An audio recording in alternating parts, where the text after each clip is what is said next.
রহমান রহিম। পবিত্র রমজান মাস মহান আল্লাহর মেহমানির মাস। এই মাসে আল্লাহ তাআলা নিজের বান্দাদেরকে মেহমানিতে এবং আমন্ত্রণ করেছেন এবং বলেছেন যে এই মাস হলো আমার বান্দাদের মাস।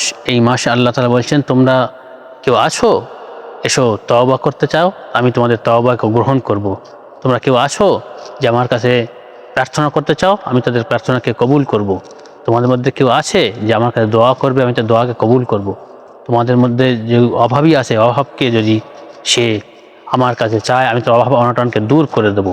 তো এই মাসে আমাদের নিঃশ্বাস প্রশ্বাস, তাসবিহ, ঘুম, রোজাদারের ঘুম, ইবাদত এবং দোয়া মুস্তাজাবা এবং তাদের সব কিছু আল্লাহর দরবারে ক্ষমা এবং তওবা করলে আল্লাহ তাআলা ক্ষমা করে দেন এবং তওবাকে কবুল করে নেন।